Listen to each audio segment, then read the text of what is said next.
El presidente de la Asamblea, Henry Kronfle, remitió a la Comisión de Régimen Económico la proforma presupuestaria enviada por Daniel Noboa y que prevé gastos por 35 millones de dólares. La noticia requiere profundidad. En Notimundo están los protagonistas de la noticia. En los estudios de FM Mundo estamos con el doctor Cristian Vega, asambleísta por la Revolución Ciudadana, para hablar sobre la proforma presupuestaria en la Comisión de Régimen Económico. Han comenzado ya las comparecencias. Hay algunas observaciones que han comenzado a saltar también a propósito de esta proforma. Polémica, dicen algunos. Asambleísta, gracias por estar con nosotros. Bienvenido. Muy buenas noches, es un placer, gracias por la invitación. Es importante y pertinente siempre esa responsabilidad de todos los asambleístas, estar siempre comentando cuáles son nuestras acciones dentro de la Asamblea y, por supuesto, un proceso permanente de rendición de cuentas. Muy buenas noches. ¿Qué han encontrado? Gracias y bienvenido. ¿Qué han encontrado en esta proforma presupuestaria? Porque hay sectores que se han mostrado ya con alarma respecto a recortes. Por ejemplo, en el sector de educación se habla de recortes de entre $800,000 hasta dicen varios millones en algunas universidades, en centros de educación superior. Pero esto es así, y ¿cómo repararlo? Bueno, lo que sucede es que las universidades públicas, sobre todo en el caso del Ecuador, están financiadas por el FOPEDEUPU, que es el fondo específicamente para financiar a las universidades públicas. Lo que nos hacía sobre todo énfasis los delegados del Ministerio de Finanzas, ya que no pudo comparecer el ministro el día de hoy, es que al incorporarse nuevas universidades, como por ejemplo Yachay, ya con este financiamiento, pues lo que hace es que el mismo pastel se divida para más universidades. Entonces lo que sí nos sugerían es que sería importante y pertinente empezar a buscar más ingresos para poder incrementar este fondo, y de esa manera, en la medida en la que vayan apareciendo o que se creen más universidades, no sea la misma cantidad lo que se distribuye para más universidades, sino también se vaya incrementando el fondo. También nos hacía énfasis en que única y exclusivamente es acerca de la proforma presupuestaria, pero todavía no estaban incluidos, en el caso de las universidades, el tema de todos aquellos proyectos de inversión que quedaron comprometidos el año pasado, ya que de acuerdo al Código de Finanzas Públicas y Planificación, las universidades son las únicas en las cuales los fondos que no ejecuten pueden ser asignados porque fueron comprometidos al siguiente ejercicio fiscal, cosa que no ocurre con el resto de instituciones del Ejecutivo. Ahora bien, si bien es cierto, se han incrementado unidades en las cuales se tiene que asignar parte del presupuesto, esto entonces no implica una reducción real del presupuesto como tal.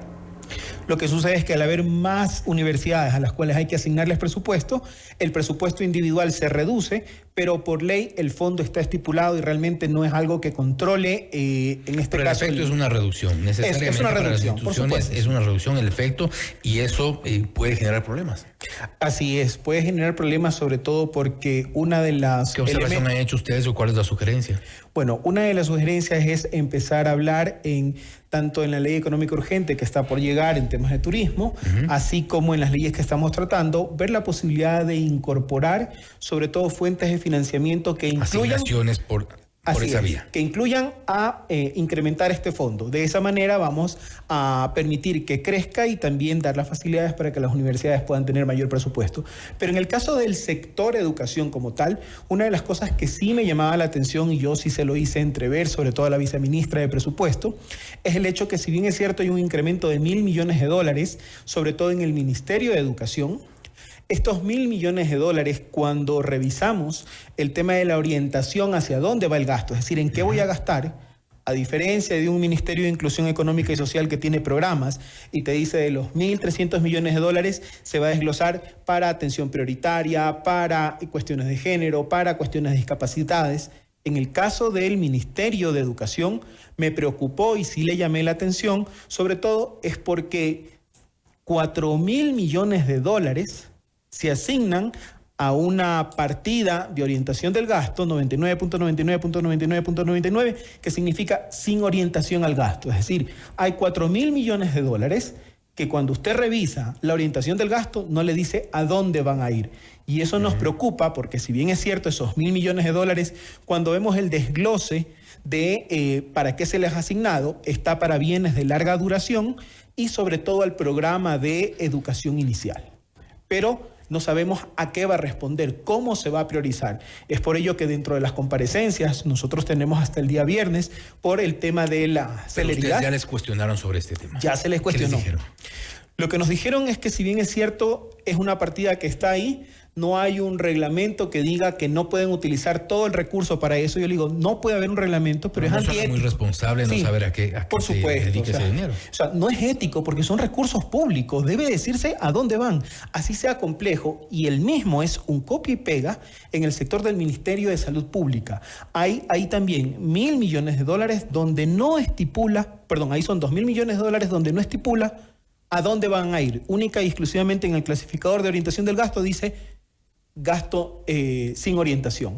Entonces, ese tipo de circunstancias es lo que sí nos invita a decirle, oiga, Ministerio de Economía y Finanzas, usted tiene un departamento que se especializa en poder hacerle, por así decirlo, la guía, el sustento cuando hacen los presupuestos para que puedan definir y crear los programas de inversión que necesiten para poder saber a dónde va el gasto. Si bien es cierto, si dijeron que se van a poner más prolijos, yo creo que hay que hacerlo de manera acelerada, porque no podemos tener en este momento $6.000 millones del presupuesto general del Estado, que la orientación del gasto es sin orientación del gasto.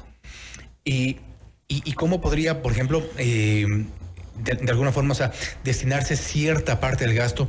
Hablamos hace un momento con la Secretaria Nacional de Planificación sobre el Plan Nacional de Desarrollo. Ellos dicen que va a la par con la proforma presupuestaria porque evidentemente tienen que ajustar los recursos que existen en el presupuesto general del Estado con los planes que tienen para el 2024. En el caso de salud, ya es una de las preocupaciones que incluso comienza a generarse en varias secciones del área de salud, los proveedores impagos. Ya hay un tema ahí que está preocupante.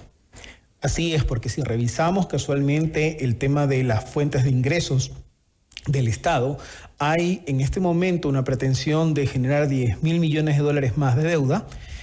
Claro que es para honrar 4.000 millones de capital ahora y 1.700 de otras obligaciones. Los delegados del Ministerio de Finanzas nos decían, sí, pero el neto de la deuda van a ser 6.000. O sea, entre lo que yo emito, la nueva deuda que emito ahora, pero la que pago de la que debía, solo son 6.000. Sí, pero algo más grave es que me ratificó, nos ratificó la viceministra de Presupuesto, que toda la inversión pública del Ecuador para el año 2024 depende única y exclusivamente que nos concedan el financiamiento. Es decir, si no nos dan los créditos, no van a haber esos $1.700 millones que están directamente identificados para el año 2024 como inversión pública. ¿Inversión en qué sectores? Inversiones, en este caso, con los programas que tienen, por ejemplo, en la parte social, casualmente en el tema de la salud y en el tema específicamente de educación. Porque todos estos valores que de los $35.000 millones que tenemos, estamos hablando que están desglosados, pero están en papel. Para poder ejecutarlos, dependemos que efectivamente esos $10.000 millones que se pretenden colocar de manera interna, ¿sí?, se puedan colocar. En el momento en que no se puedan colocar, pues realmente tal cual como hicieron énfasis.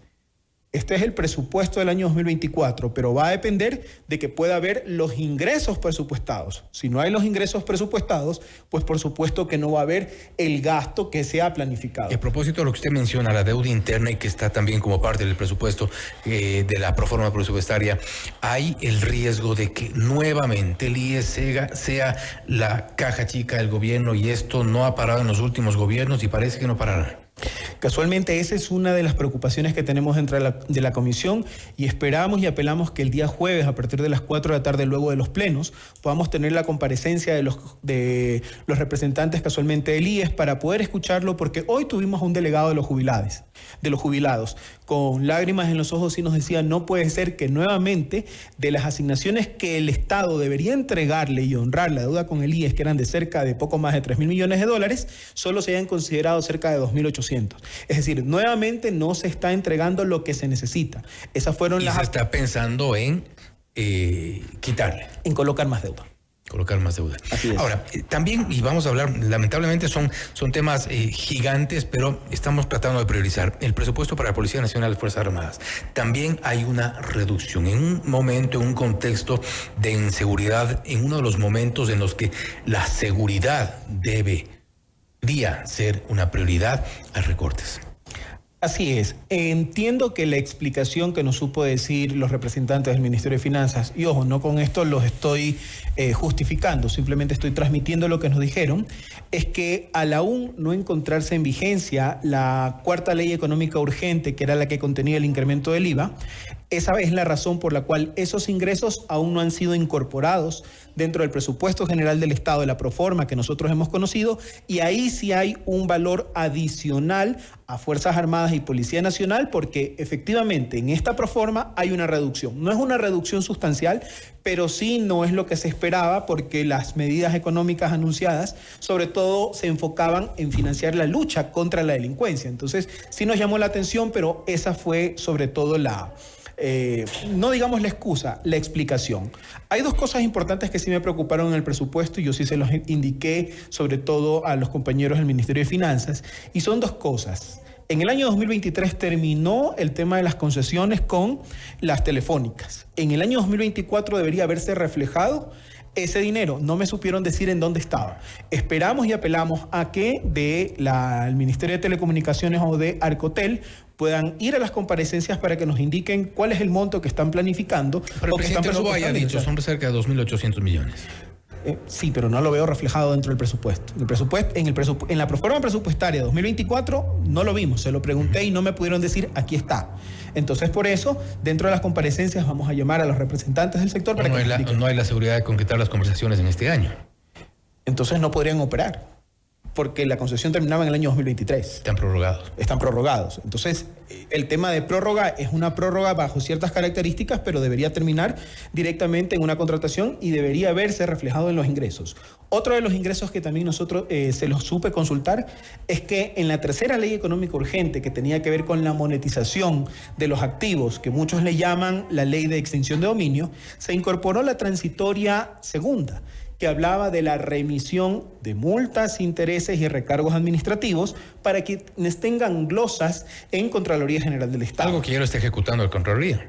Así es, pero cuando yo reviso en ingresos de Contraloría General del Estado, ¿sí?, lo que veo es que se reducen $7 millones. Entonces, cuando aspiran a recolectar 150 millones. Así es, cuando aspiraban a recaudar $150 millones. Lo que me supo decir en este caso, y me causó como un poco de desatino, no me coincidieron los números, es que me decía que esto podrían considerarse como ingresos propios. Pero dentro de los presupuestos de las universidades también se consideran los ingresos propios que las universidades pueden hacer por autogestión, pero están ahí. En el caso de Contraloría General del Estado no vi los $150 millones ahí como ingresos adicionales. Entonces son cosas que sí, al menos... ¿Cuál va a ser la posición de Revolución Ciudadana? Nosotros como Revolución Ciudadana en este caso vamos a ser críticos en cuanto a que se cumplan con... ¿O van a pedir algo a cambio como ha ocurrido con el COVID? No creo que específicamente sea, porque al menos yo en lo particular no he tenido conocimiento que hemos tenido una cuestión directamente o que ha sido una cuestión de canje. Más bien, yo creo que esto nos va a permitir poder establecer un cronograma de seguimiento. Poner por abajo un par de cosas. Pero se votaron por separado en el COIP. Ya que toma a colación el tema del COIP, se votaron por separado. Y realmente... Después de toda la presión que hubo, imagínense. No, pero nosotros votamos por separado. Pero en el primer bloque que tenía el recargo de las penas, tenía la eliminación de los beneficios penitenciarios y se tipificaba el tema del feminicidio, solo nosotros votamos a favor. Y casualmente el presidente de la República ha ratificado que ADN se sale después de que se sale Revolución Ciudadana del bloque para dejar sin quórum, porque ellos lo que aspiran es que todas las reformas del Código Orgánico Integral Penal que estamos tratando en este momento, porque no se ha terminado, que tienen que ver con las preguntas que él va a hacer en la consulta popular, no las quieren aprobar ahora. Porque el presidente ha dicho que no quiere que se aprueben por la Asamblea Nacional, que de aprobarse por la Asamblea Nacional empiezan a entrar en vigencia cuanto antes, sino que prefiere esperar al 21 de abril, que sea la consulta popular, porque quiere que la consulta que él está auspiciando sea la que haga las reformas. ¿Se cae el acuerdo con ADN? No creo que se caiga el acuerdo porque el acuerdo legislativo fue de establecer un inicio de gobernabilidad. Nosotros nos estamos manteniendo con el tema de las líneas. Pero cuando hubo ya esta oposición a las reformas que intentaron meter desde la Revolución Ciudadana en el COIP, ¿ya se cae el acuerdo? Llamémoslo que simplemente vamos a velar o vamos a seguir velando. Tambalea al menos. Podría decirlo porque no hay un acuerdo per se. El acuerdo ya se dio porque ya se definieron las comisiones y puestos de presidencia y vicepresidencia. Lo que nosotros hemos hecho en este caso es, en lo que no signifique líneas rojas dentro del bloque de Revolución, nosotros hemos mantenido y hemos hecho las observaciones. Se han acogido algunas, hay otras que no, pero en aquellas que hemos considerado que no deberían pasar, como fue el tema del IVA, y en este caso también coincidimos en votar en contra en el tema del COIP, con lo que se convirtieron en un articulado áspero, porque todos votamos en contra ahí, pero para las reformas que sí tenían que ver con aumento de penas, con eliminación de beneficios penitenciarios y con tipificar el tema del feminicidio, solo nosotros votamos a favor. Estaremos igual pendientes. Asambleísta, nuevamente, gracias.